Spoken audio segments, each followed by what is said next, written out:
कि पीटीआई फौरी इंतखाबात के मुतालबे से पीछे क्यों हट गई। मियां नवाज शरीफ साहब को ये बात पता है कि जितनी देर ये हुकूमत चलेगी उतना ज्यादा अगला इलेक्शन मुश्किल होता चला जाएगा नून लीग के लिए। अगर इमरान खान दो तिहाई अक्सरियत या सादा अक्सरियत हासिल करता है तो आपके ख्याल में क्या सिर्फ इमरान खान जीतेगा? Not at all. ये तमाम लोग बेरोजगार हो जाएंगे। सिर्फ राशन के लिए निकला था लेकिन वो राशन लेने तक नहीं पहुंच पाया और वही जो पानी वो कीचड़ उसकी मौत का सबब भी बन गया। नैब इस मुल्क में दूसरों के ऐब पकड़ने वाला इदारा था। चौधरी शुजात हुसैन साहब इस वक्त काफ लीग में 13वें खिलाड़ी हैं और उनके कोई चांसेस नहीं है टीम में खेलने के या वापस आने के।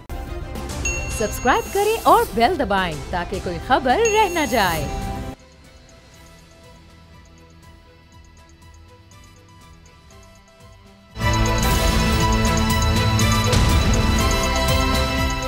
पता चला।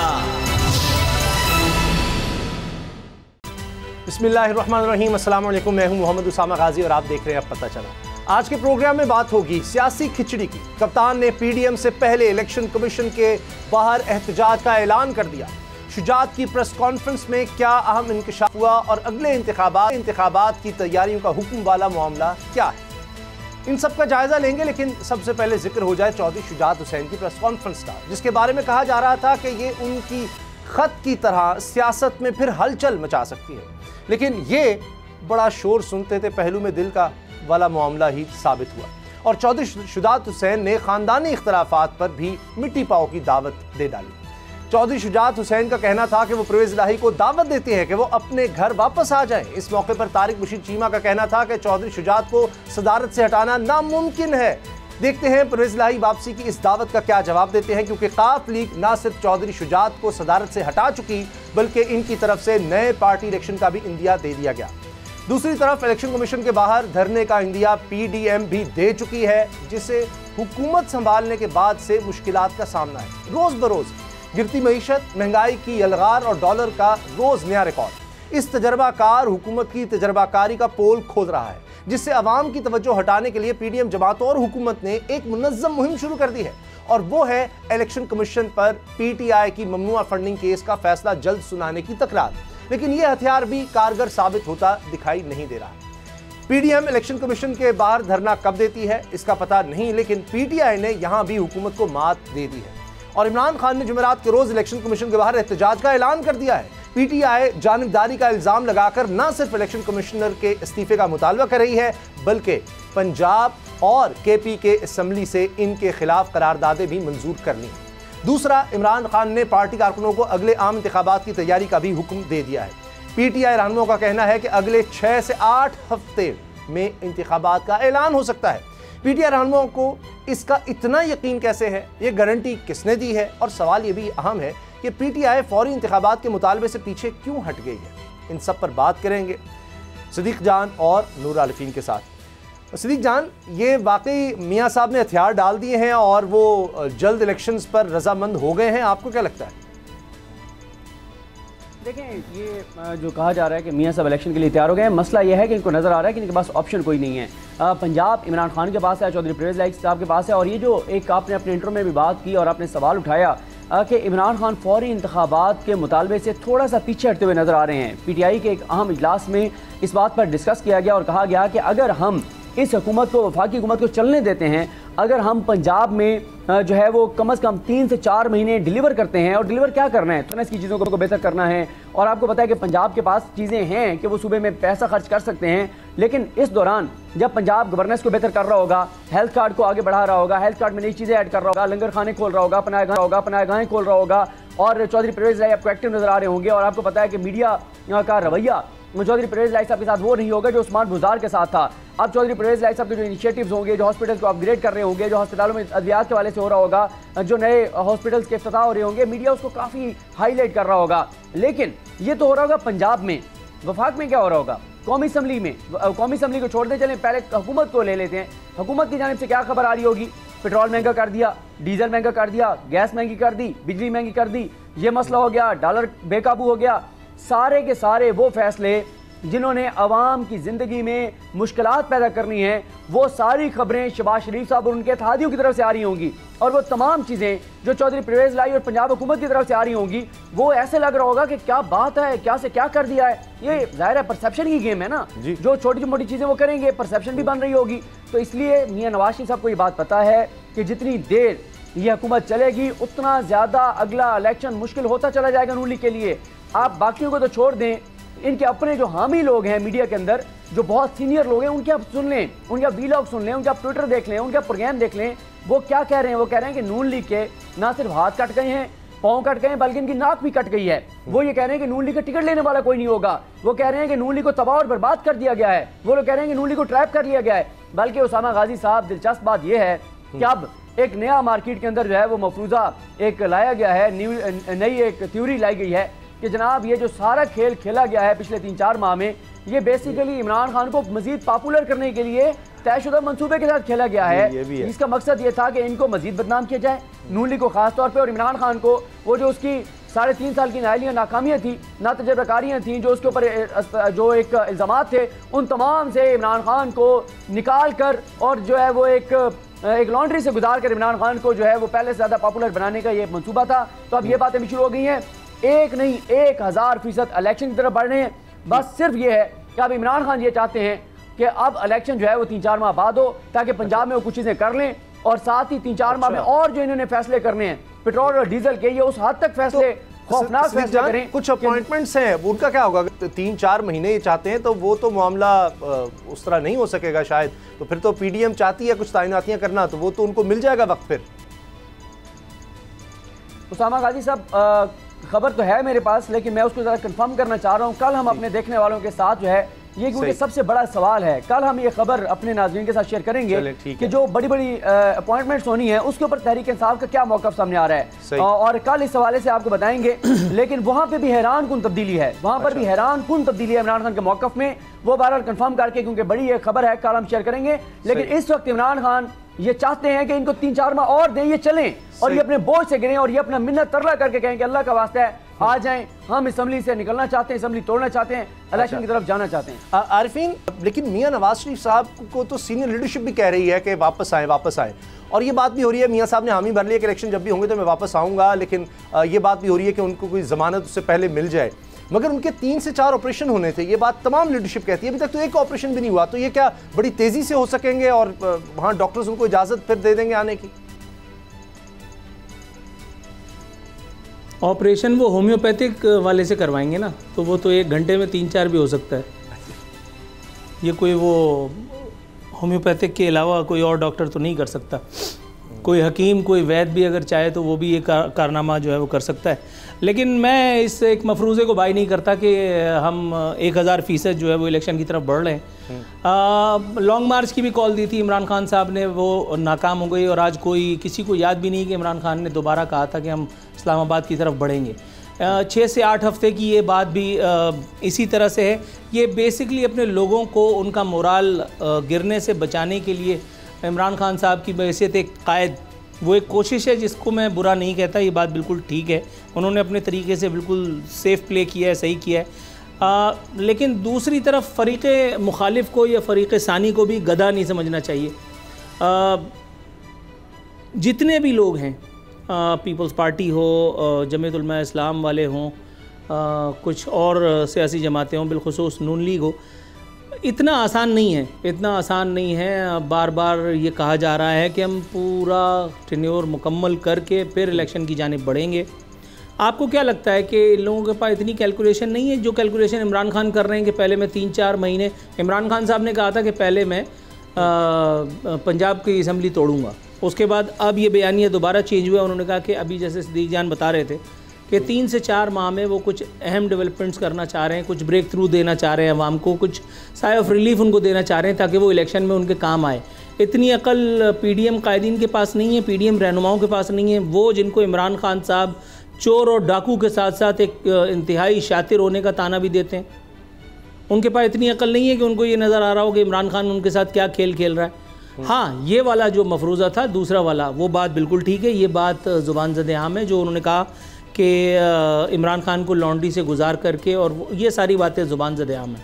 इसमें कोई दो राय नहीं है। लेकिन दूसरी जानिब आप पीडीएम कायदीन की ढिटाई कह लीजिए विद ऑल ड्यू रिस्पेक्ट, या उनका इस्तक़लाल कह लीजिए, कि वो अपने उस मौक़िफ़ से इस वक्त भी चिमटे हुए नज़र आते हैं कि इलेक्शन 1 साल से पहले नहीं होंगे। देखिए उसामा, मैं एक बात आपको बता दूं, जी जी जरूर। अगर इमरान खान 2 तिहाई अक्सरियत या सादा अक्सरियत हासिल करता है तो आपके ख्याल में क्या सिर्फ इमरान खान जीतेगा? क्या सिर्फ पीटीआई की हुकूमत बनेगी? No sir, not at all. ये तमाम लोग बेरोज़गार हो जाएंगे। ये तमाम कायदीन जो इमरान खान के ख़िलाफ़ पूरे कद से खड़े हैं, जो जिनमें से कभी एक इस्टेब्लिशमेंट की न्यूट्रलिटी पे यकीन रखता है, दूसरा प्रेस कॉन्फ्रेंस करके कहता है कि हमें आज भी काम करने नहीं दिया जा रहा, तीसरा ये कहता है कि इलेक्शन कमीशन नोटिस ले, और चौथा कहता है कि जो है वो इमरान खान फ़लाँ का एजेंट है, फ़लाँ का फ़लाना है। इनमें कोई भी आदमी एक सा बयानियाँ लेकर के आगे नहीं चल रहा। ये भांत भांत की आवाज़ें हैं। इतने सारे लोगों की सर्वाइवल का ये मामला है। ये इतना आसान नहीं है जितना हम लोग इसको बैठ के चूंकि कम है, जो है वो अंडरमाइन कर रहे हैं। एक दो जुमले चौधरी शुजात साहब के हवाले से, उन्होंने जो प्रेस कॉन्फ्रेंस की और कि जनाब परवेज़ इलाही साहब वापस अपने घर आ जाए, कोई आपको लगता है कोई पैचअप का कोई चांस है? आप जल्दी से बताइएगा, फिर हमने अगली खबर पर जाना। नहीं, बिल्कुल भी नहीं, मेरे हिसाब से नहीं है। चौधरी परवेज़ इलाही साहब ने जो कुछ करना था उन्होंने at the cost of their families pride उन्होंने वो सब कुछ किया है। उसके बाद अब जो उन्होंने कानूनी तरीक़ेकार इख्तियार करते हुए चौधरी शुजात की पग भी छीन ली है, उन्होंने उनसे उनका आइनी मनसब भी छीन लिया है, काफ लीग के सरबराह का ओहदा भी छीन लिया है। अगर ये सब कुछ इतना ही आसान होता तो आपके ख्याल में इतना आसान था कि नून लीग को धोखा देकर ये इमरान खान के साथ जाकर बैठ जाते परवेज़ इलाही? सिद्दीक जान, आपको क्या लगता है? मामला बहुत आगे बढ़ गया। चौधरी शुजात साहब के मामले पर चंद जुमले। चौधरी शुजात हुसैन साहब इस वक्त काफ लीग में 13वें खिलाड़ी हैं और उनके कोई चांसेस नहीं है टीम में खेलने के या वापस आने के। अच्छा, फॉरेन फंडिंग का जो मामला, ममनुआ फंडिंग जिसको कहा जाता है, इस हफ्ते कहा जा रहा है सिद्दीक जान के उसका फैसला आ सकता है। इलेक्शन कमीशन पर दोनों तरफ से बहुत ज़्यादा दबाव है। इधर से तहरीक इंसाफ की तरफ से बड़ा दबाव है, धरने की बात हो चुकी, उधर से पीडीएम की तरफ से बहुत ज़्यादा दबाव है कि जी ये फॉरेन फंडिंग का ये सारा किया जाए। फिर आपने देखा फाइनेंशियल टाइम्स का वो सारा आर्टिकल आ गया, मैंने सारा पढ़ा है, मुझे भी उसमें नज़र नहीं आ रहा कि कुछ वो बैंकिंग ट्रांजैक्शंस हैं कि उसको बुनियाद बनाकर इलेक्शन कमीशन कोई बहुत खौफनाक कोई फैसला दे सके कि जनाब को पार्टी बंद हो रही है, ख़त्म हो रही है। तो क्या लगता है आपको इस हफ्ते वाकई फैसला आ रहा है? लेकिन उसामा गाजी साहब, ये जो सारी हुकूमती प्रेस कॉन्फ्रेंसेज हैं ना, और हुकूमती प्रेस कॉन्फ्रेंसेज और मीडिया कंपेन और ये सारा जो मामला है, इसकी वजह क्या है? ये आप देखें, दो चीज़ें जो है वो बराबर हो रही हैं। एक तरफ इलेक्शन कमीशन को कहा जा रहा है आप फैसला सुनाएं, और साथ ही मीडिया पर ये हाइप क्रिएट की गई, माहौल बनाया गया कि ओ हो को बहुत बड़ी स्टोरी आ गई है, को बहुत खौफनाक चीज़ आ गई है। एक तरफ ये चीज़ की जा रही है, दूसरी तरफ साथ ही सुप्रीम कोर्ट पे अटैक किए जा रहे हैं, सुप्रीम कोर्ट पर हमले किए जा रहे हैं, जिस वजह से पाकिस्तान को मुतनाज़ बनाने की कोशिश की जा रही है। इसकी ये दोनों चीज़ें जुड़ी हुई हैं एक दूसरे से, क्योंकि देखें ये जो पीडीएम है ना, और ये जो हुकूमत है, ये आईनी अदालत में हार गई, ये अवामी अदालत में हार गई, ये पंजाब असम्बली में हार गए। इनका सरमाया जो डिप्टी स्पीकर और स्पीकर के इलेक्शन में था, इनका सरमाया हार गया, इनकी सारी मुहिम हार गई, इनका सारा बयानिया हार गया, इनका हर चीज़ जो क्वेश्चन इन्होंने की वो सब कुछ हार बैठे हैं। अब इमरान खान का रास्ता रोकने का सिर्फ आखिरी ये एक पॉइंट बचा है, एक रास्ता बचा है, एक तरीका बचा है, और वो है कि इलेक्शन कमीशन से कोई फैसला आ जाए। अब ये इनको पता है कि अगर इलेक्शन कमीशन से फैसला करवा भी लेते हैं तो सुप्रीम कोर्ट में वो फैसला सस्टेन नहीं करेगा, सुप्रीम कोर्ट में वो बरकरार नहीं रहेगा। तो इसलिए सुप्रीम कोर्ट पे भी अटैक किए जा रहे हैं, उनको भी दबाव में लाया जा रहा है, ताकि इधर से इलेक्शन कमीशन फैसला सुनाए तो उसके बाद सुप्रीम कोर्ट भी उस दबाव में आकर और उस फैसले को बरकरार रखे। देखिए, ये जो कहा जा रहा है, पहली बात तो यह है कि इलेक्शन कमीशन ने खुद लिख के दे दिया है कि ये फॉरेन फंडिंग नहीं है, ये ममनुआ फंडिंग है। और ममनुआ फंडिंग का जो बड़े से बड़ा रिजल्ट है वो ये होता है कि जनाब आपका वो जो फंड है वो जब्त कर लिया जाता है। देखें उसामा गाजी साहब, जब आपने माजी में भी मैंडेट को नहीं माना था तो फिर क्या हुआ था पूरा पाकिस्तान जानता है।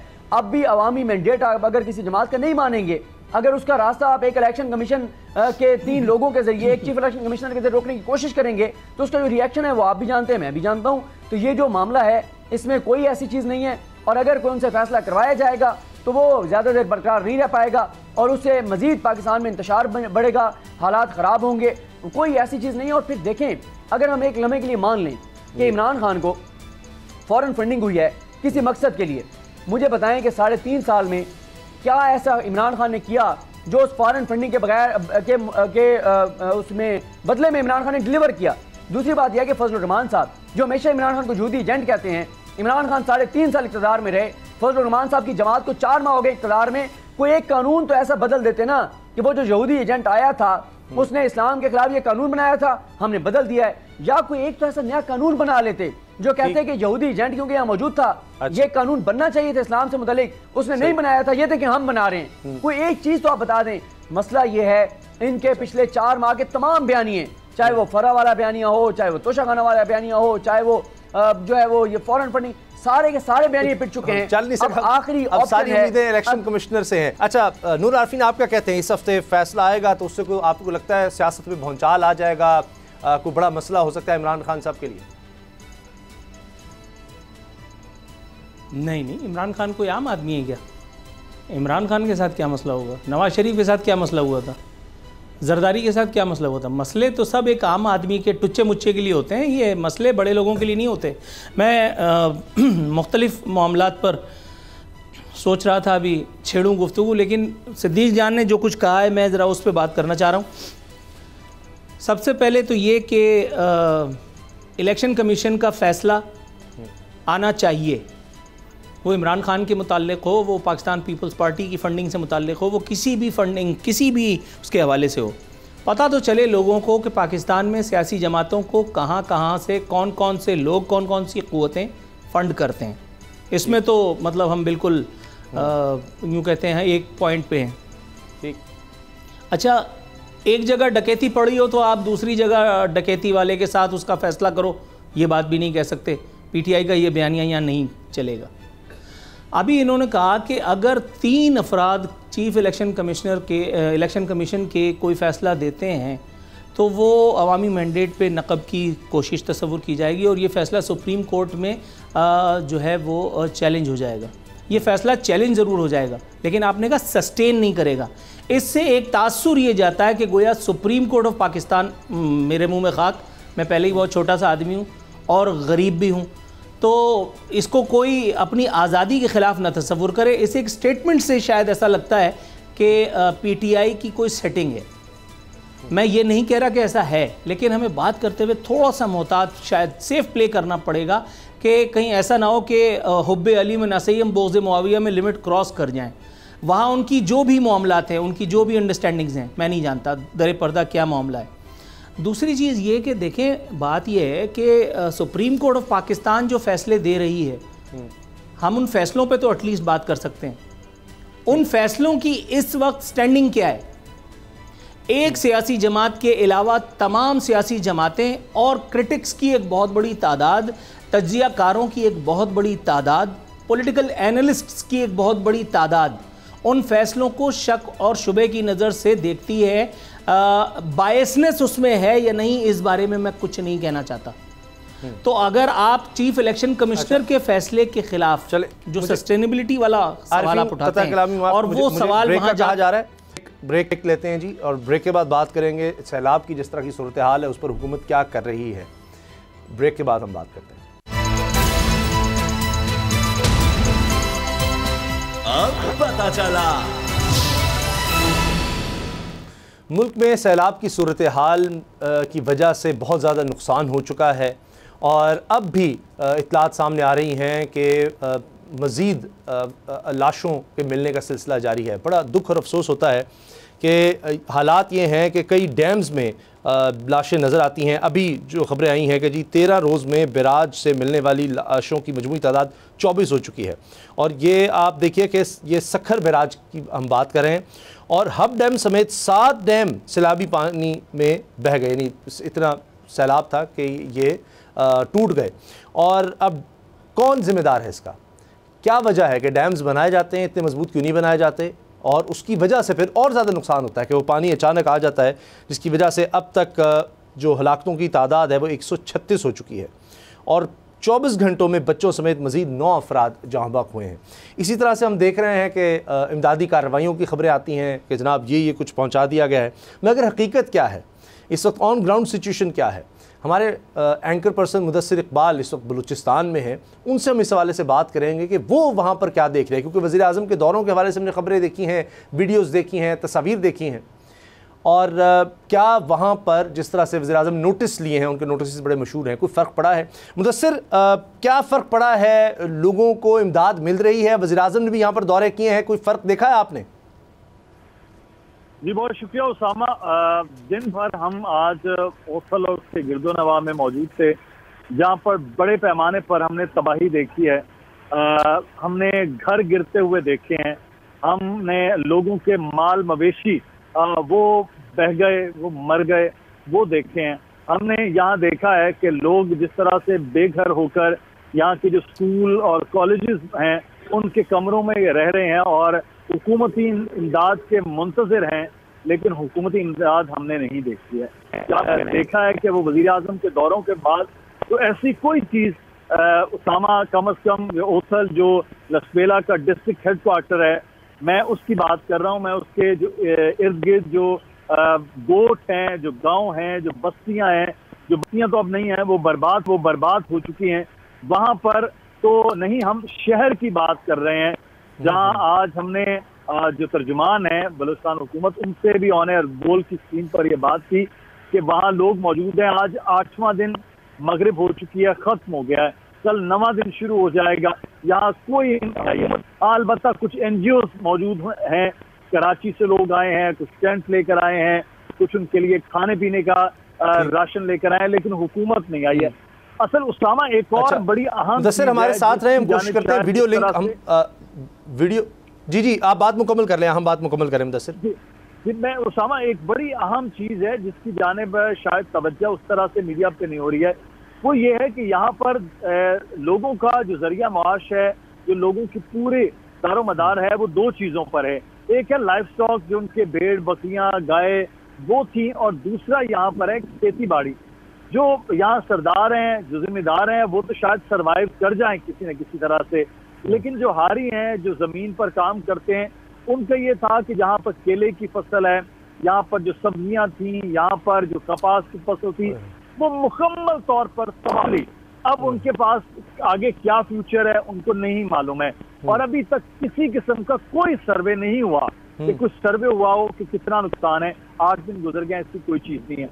दूसरा जो लाइफ स्टॉक है, आज हम जब गए हैं, लोगों के घर बिल्कुल तबाह हुए हैं, लोगों के जो उनके पास जमा पूंजी थी वो बह चुकी है, और उनके माल मवेशी भी वो मर चुके हैं, और वो कह रहे हैं कि हमें तो खाने पीने का नहीं पहुंचा। और ये चीजें जो जिस पे हमारा दामदार है, उसके बारे में सर्वे तो बहुत दूर की बात है। मुदस्सिर साथ रहे, हम कोशिश करते हैं वीडियो लिंक पर आपसे बात हो सके मजीद।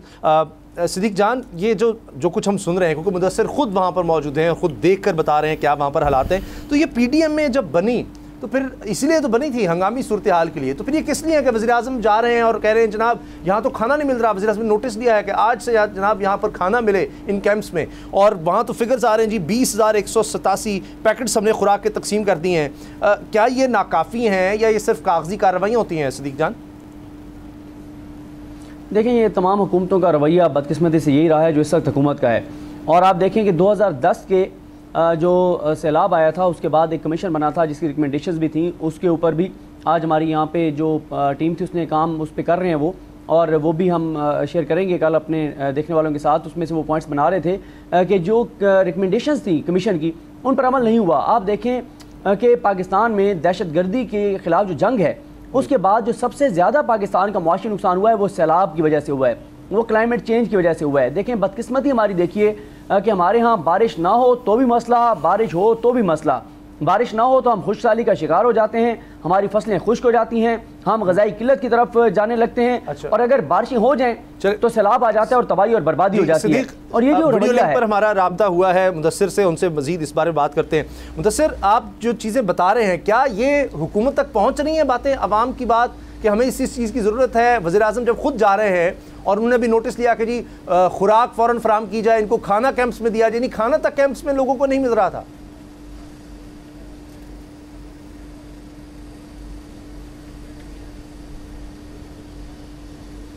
अच्छा उसामा, एक चीज़ मैं आपको यहाँ बताऊँ मेरे लिए हैरान कुन ये था कि जब 8 दिन के बाद आज तर्जुमान बलूचिस्तान हुकूमत से दोबारा प्रोग्राम के बाद टेलीफोनिक रब्ता हुआ, उन्होंने कहा कि आप मुझे मुदस्सिर बताएं कौन से इलाके हैं। मेरे लिए हैरानी थी कि इतने बड़े शहर में उनको ये नहीं मालूम है कि कौन से ऐसे इलाके हैं जो शहर में मौजूद हैं बिल्कुल, और उन्होंने कैंप्स में लोग मौजूद हैं, वो उनको बारे में उनको इल्म नहीं है आज 8वें दिन में। तो फिर आप इमदाद का पहुंचना तो बहुत दूर की बात है। जैसे मैंने कहा कि एक्शन क्या हुआ है, एक्शन ये हुआ है कि लसबेला के डीसी को मुअत्तल कर दिया गया। ये वो जो वज़ीर आज़म किया करते थे जब वो वज़ीर आला थे, बिल्कुल वैसा ही रवैया है, उसको मुअत्तल कर दें, उसको मुअत्तल कर दें। जो असल काम है वो ये है कि यहाँ के जितने भी लोग हैं, सरकारी अफसरान हैं, MPAs हैं, उनकी ड्यूटी वज़ीर आला की जानिब से लगनी चाहिए थी। पूरे बलूचिस्तान में तो नहीं आया ना ये सैलाब, पूरे बलूचिस्तान में तो तबाही नहीं हुई है। जिन इलाकों में हुई है वो वहाँ पर बैठते, वहाँ से DC, AC, तहसीलदार, रेवेन्यू डिपार्टमेंट, जितने भी जो सूबाई महकमे होते हैं वो एक्टिव होते, वहाँ तक चीज़ें पहुँचती, और वो उतने लोग मुतासर नहीं हुए हैं कि जहाँ तक चीज़ें पहुँचना। एक यहाँ पर लाखड़ा एक जगह है जहाँ पर ये सूरत हाल है कि उस शहर में 25 से 27 हज़ार के नफूस हैं और उसका ज़मीनी राब्ता मुनक़ता है 8 दिन से। वहाँ किसी किस्म की कोई चीज़ नहीं पहुँच रही है। अच्छा, वहाँ बाज़ारों में जो चीज़ें थी वो लोग खा चुके हैं, और अब वहाँ से लोग इमदाद जहाँ पहुँचानी होती है वो तकरीबन वहाँ से 3 से 4 घंटे का सफ़र करके वहाँ पहुँचते हैं। वहाँ से अपने कंधों पर 10-12 kg का राशन का बैग उठाते हैं, फिर पानी में गुजरते हुए वापस जाते हैं। और आज इसी असना में एक शख्स वहाँ से निकला, लेकिन अनफॉर्चुनेट वो उसकी जान चली गई कि वो सिर्फ राशन के लिए निकला था, लेकिन वो राशन लेने तक नहीं पहुँच पाया, और वही जो पानी, वो कीचड़, उसकी मौत का सबब वहाँ जाकर हमें बता रहे हैं। ये सूरत हाल है, वहाँ पर हालात हैं। जी आरफीन, ये जो सूरत हाल मुदस्सिर बता रहे हैं कि कोई तैयारी जैसे ना हो, या जब ये वाक़या यानी ऐसा सैलाब आ भी गया है तो उसके बावजूद कोई बेहिसी है, ये तो सब पहले पता। जिस तरह सदीक जान ने बात की, 2010 के बाद पूरा प्लान बनाया गया कि आइंदा किस तरह से ऐसे हंगामी सूरत हाल से निपटना है।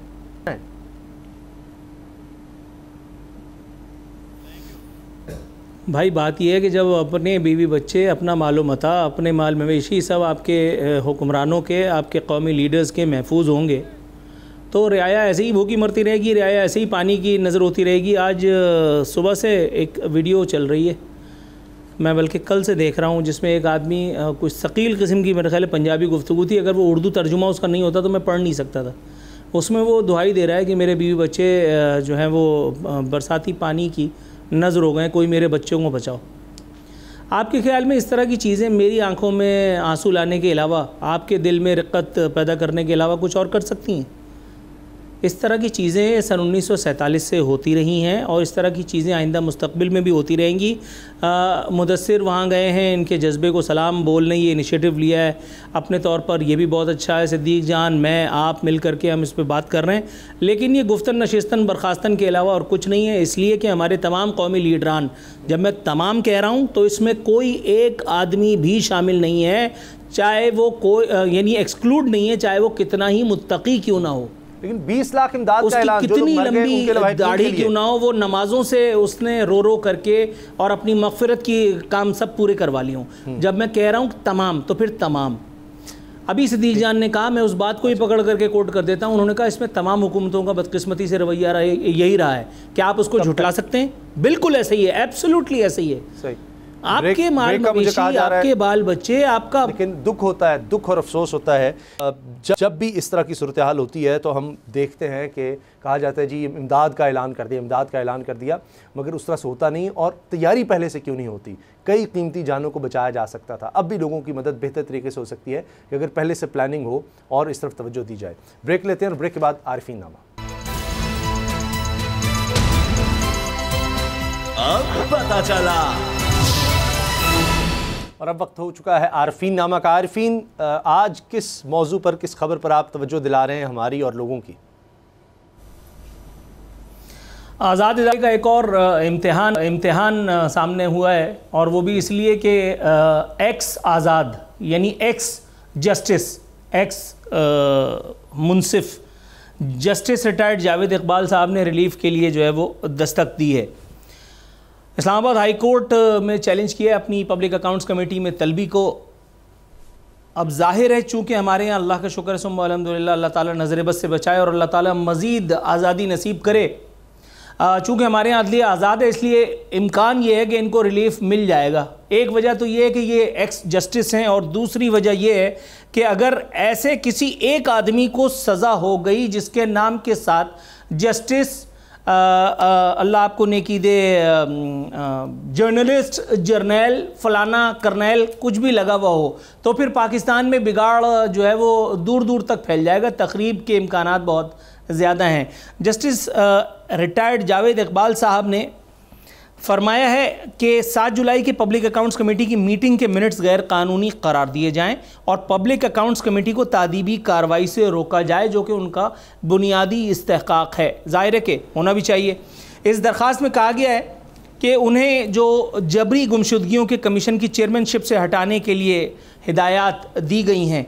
वज़ीर-ए-आज़म से इस हवाले से राब्ते का फ़ैसला किया गया, ये भी क़तई तौर पर गैर कानूनी है, बिल्कुल गैर कानूनी है। एक तो आप एक्स जस्टिस हैं, दूसरे आप एक्स चेयरमैन नैब हैं, और एक्स चेयरमैन नैब होते हुए आपने जिन जिन के ऐब छुपाए हैं, बाज़ के पकड़े भी होंगे यकीनन, इतना मुझे यकीन है, लेकिन ख़ुद आपके ऐब वाले वो जो मामलात सामने आए थे जिस पर आपको अब तक खुली छूट मिली हुई है, ये किस नेकी का सिला है, इस बारे में रावी अभी तक कुछ नहीं बता पा रहा। ये क्यों कर हो रहा है? जबरी गुमशुदगियों के कमीशन के हवाले से वो जो आपके रिमूवल की बात हुई थी वो इसलिए हुई थी क्योंकि आमना मसूद जंजुआ साहिबा ने जो इस हवाले से एक इंतहाई दिल दहला देने वाला इंकशाफ किया था, वो ये था कि एक ख़ूबसूरत खातून को अपने सामने पा करके उन्होंने फरमाया था कि तुम्हें शौहर की ज़रूरत क्या है। अब बात ये है कि कौन ऐसा आदमी है कि जो इसको साबित करेगा? कौन ऐसा आदमी है माँ सिवाय इसके कि आप ये काम करने का बीड़ा उठाएं?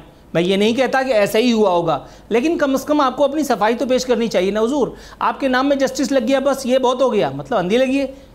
ऐसे मैं अपने नाम में जर्नल लगा लूँ, मैं अपने नाम में जर्नलिस्ट लगा लूँ, हालांकि मैं खुदा की कसम जर्नलिस्ट नहीं हूँ, लेकिन मुझे ये इस किस्म का इस्तेहकाक कौन तफवीज़ करता है? कौन मुझे ये हक़ देता है कि मैं अपने नाम के साथ कुछ भी लगा करके कर दूँ? उन्होंने फरमाया कि ये पब्लिक अकाउंट्स कमेटी के दायरे इख्तियार से ही बाहर है और पब्लिक अकाउंट्स कमेटी अपने इख्तियारात का गलत इस्तेमाल कर रही है। जनाब मन, क्या इख्तियारात के गलत इस्तेमाल का ठेका सिर्फ आप ही ने उठा रखा था? वो वीडियो अगर हम देख लें, किसी किस्म के इंसाफ की ज़रूरत नहीं है।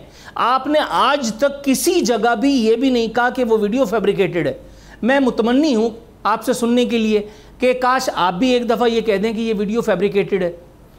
शेख रशीद साहब की एक ऑडियो सामने आई थी, उन्होंने कहा था कि आवाज़ मेरी ही है, लेकिन उन्होंने इंतहाई खूबसूरती से, इंतहाई वेल क्राफ्टेड बहाना तराशा था। उन्होंने कहा था कि मैं मजाक कर रहा था। क्या आप भी अगर किसी दिन ये कह दें कि मैंने मजाक किया था, हालांकि आपका जो मजाक था वो तो सबने देखा था, वो तो कितना संगीन किस्म का मजाक हो रहा था। आगे जी उन्होंने दरख्वास्त में सेक्रेटरी दाखिला, सेक्रेटरी कौमी असम्बली और सेक्रेटरी पब्लिक अकाउंट्स कमेटी को इस हवाले से फ़रीक भी बनाया है। इस्लामाबाद हाई कोर्ट में गए हैं। करीन क़यास है, जैसे मैंने पहले कहा कि इस मुल्क की अदलिया चूँकि आज़ाद है, इसलिए ऐसा लगता है कि इनको रिलीफ मिल ही जाएगा।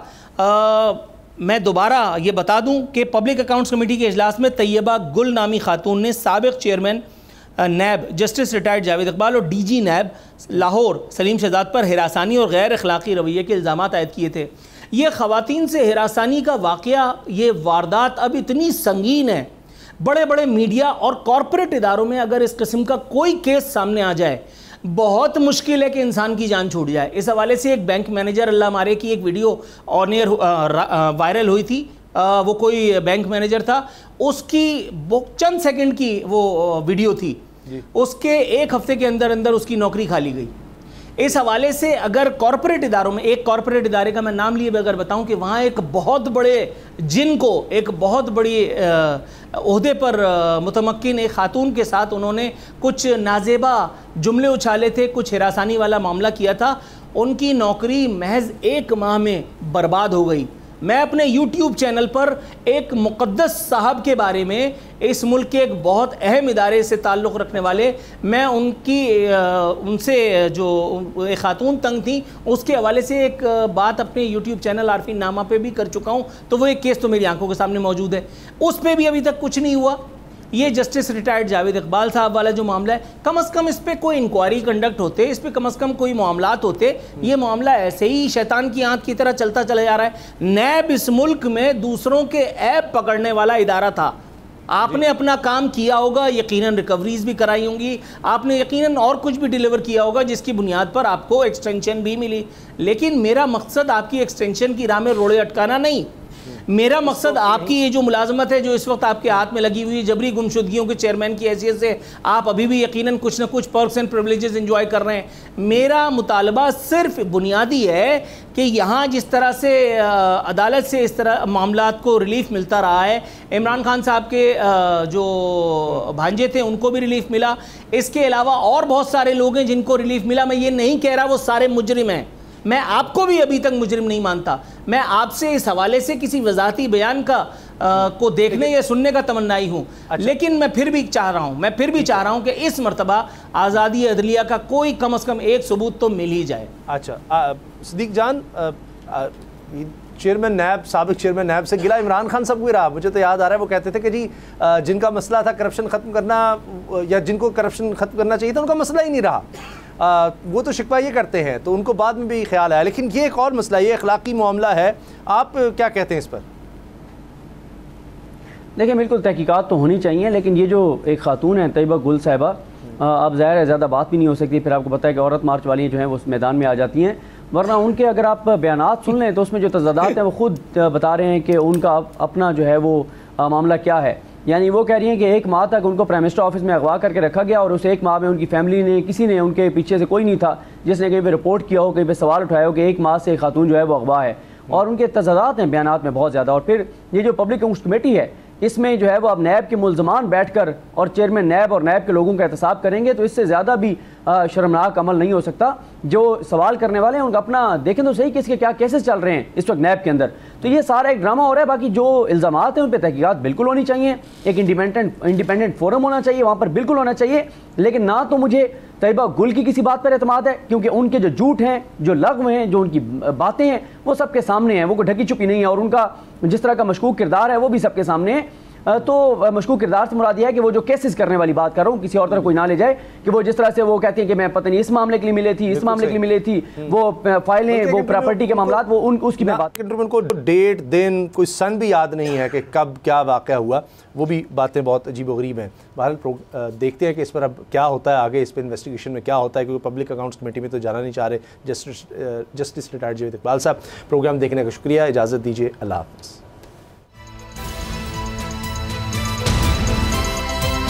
अब पता चला। सब्सक्राइब करें और बेल दबाएं ताकि कोई खबर रह न जाए।